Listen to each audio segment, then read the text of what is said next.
جوزي مات، وبعده بدأت أكتشف إن أمي مش اللي كنت فاكرها. أنا باسم، عندي 21 سنة، ساكن في دولة عربية مع أمي بعد ما أبويا توفى. كنت فاكر إن الحياة هتمشي عادي بعد وفاته، وإني هشيل البيت على كتافي. بس اللي حصل بعد كده عمره ما خطر على بالي حتى في كوابيسي. حكايتي النهاردة مش عن حب ولا عن فقدان، حكايتي عن حاجة أعمق، عن غدر الثقة، عن ناس أقرب من الروح فجأة تكتشف إنك ما تعرفهمش أصلاً. أبويا توفى فجأة وساب لنا معاش محترم يكفينا ويزيد.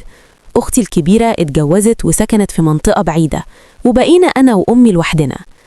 أمي كانت ست جميلة، صغيرة في شكلها، مهتمة بنفسها، وكل اللي يشوفها يقول إنها في الثلاثينات، رغم إنها وقتها كانت قرابة على 45.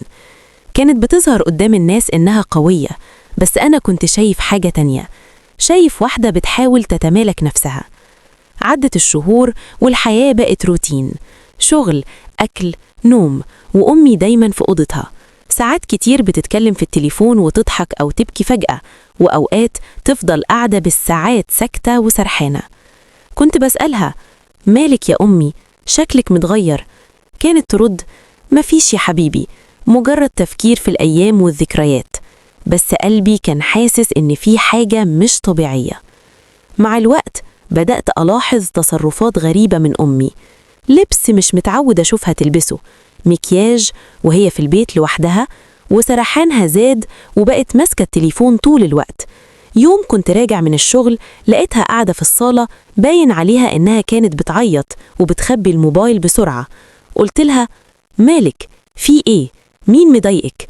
قالت لي وهي بتضحك ضحكة باين فيها المرارة: لا يا ابني، بس حسك فراغ ووحدة، يمكن محتاجة أختك تقعد معانا شوية.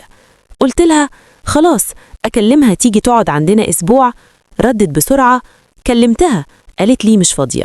بس قلبي ما اقتنعش.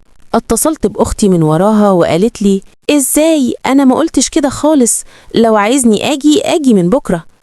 وقفت هنا وبدأت أرتبك. ليه أمي قالت لي حاجة مش حقيقية؟ ليه بقت بتخبي؟ هل في حاجة أكبر من كده؟ في يوم وأنا بفتش في شنطة أمي بالصدفة علشان أدور على ورقة مهمة، لقيت موبايل قديم مش بتستعمله. فتحته ولقيت عليه محادثات غريبة، صور ورسائل وصوتيات، كلها بين أمي وشخص غريب. الرسائل كانت فيها تهديدات، واضح إنها بتتعرض لابتزاز. واكتشفت إن في حد بيتواصل معاها من فترة طويلة، وكان بيطلب منها حاجات غريبة جدا، حاجات تخلي أي حد يفقد توازنه. أمي اتزنقت في دايرة شيطانية، شخص بدأ بالكلام المعسول ووصل للتهديد، وبقت خايفة تبلغ أو تواجه، لحد ما بدأت تنفذ اللي بيطلبه منها وهي مش في وعيها.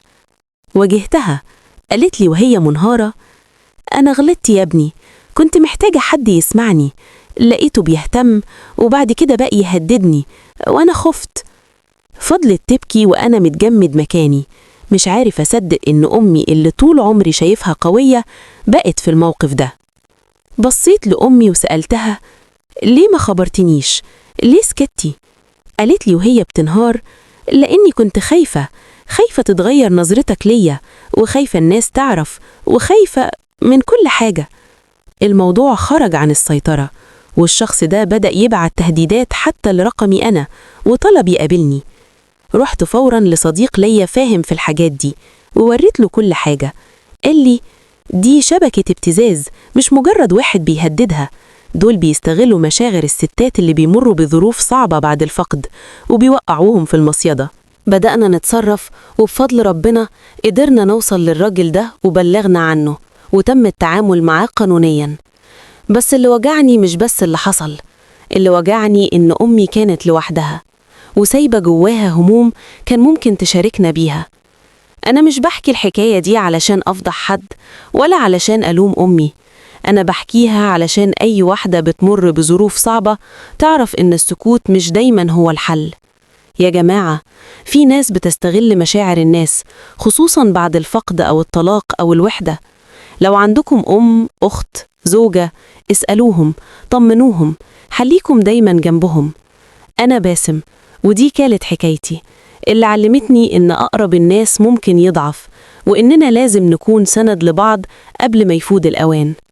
لو حكاياتي بتلمس قلوبكم ما تنسوش تدعمونا بلايك واشتراك وتستنوا القصة اللي جاية، يمكن تكون قصتكم. دمتم بخير وسلام.